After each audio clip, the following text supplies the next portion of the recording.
What was the process like getting a diagnosis? It was, it was, what's the word to describe it? Um, Challenging. It was challenging. But it was also empowering at the same time. So I, I don't know how I can go into lots of detail with stuff. So you can stop me if I'm talking too much on this. But basically, I got a diagnosis through a private means because I was able to access some funding, which was really, really great. So, but from that, I had to go back through into the NHS. So, um, you might be aware that there's lots of waiting lists and there's a very overwhelming service at the moment. So, um, it was a timely process, which added a bit of uncertainty and so with that, yeah, it was quite long and challenging and from a practical point of view, but then like from a mental point of view, I felt really empowered and validated by having the diagnosis, and I was really happy about it. It's just the length of time and as it was taking, and I didn't realize how much I didn't understand actually what being autistic meant to me. So it kind of went up, then down, and then it's up again because I've accessed some really cool support recently, and I'm really understanding like my conditions, and I feel really positive about the future and how it's just a case of managing things and getting some understanding and support from other people. Um, so now I know more about it and what it means. I feel really positive again. I'm not sure I explained that very well. Okay. How has getting a diagnosis helped you?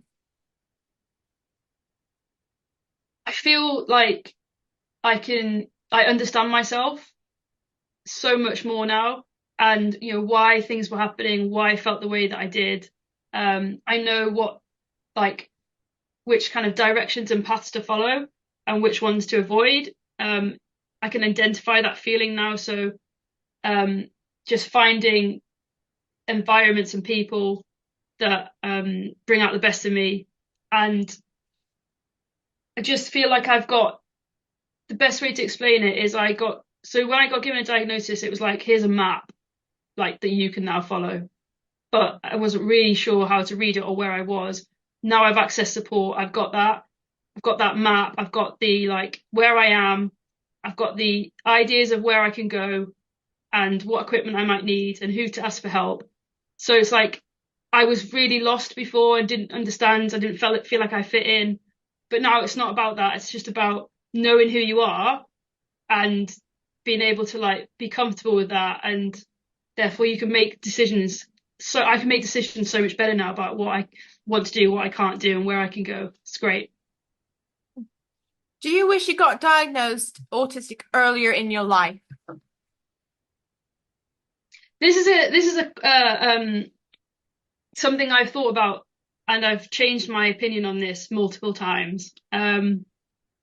So how I'm feeling today, I'm going to say no, because everything happens for a reason. And if I if I had known about it, in terms of understanding awareness at the time, obviously I'm 35 now, would I have had all of the experiences that I've had?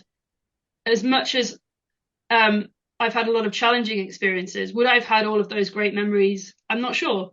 I think it's to tamper with how things have been and to say, you know, if I'd had a diagnosis, would that have changed things in my life?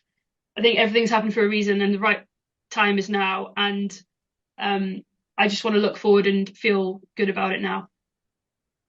Right. Did you ever feel like you had to behave in a certain way in front of different people? Definitely, I think that's been a huge part of this transition to feeling like I'm now myself. Because before it wasn't a conscious thing, but I was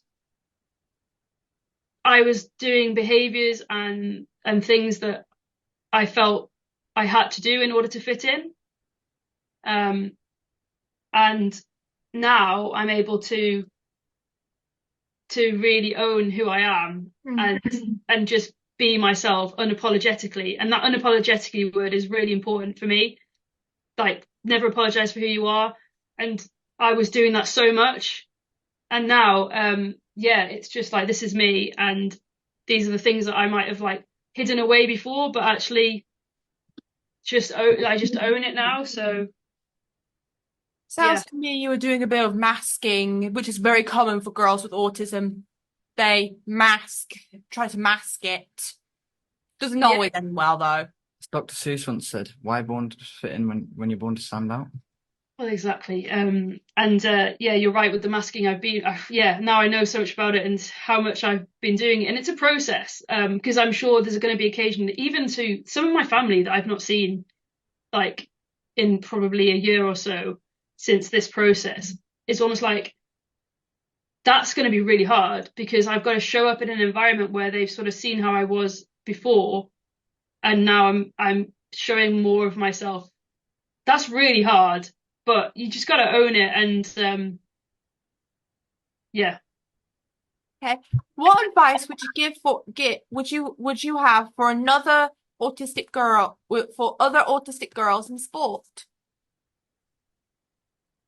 I think the message is very similar for any girl, but how you get there might be slightly different.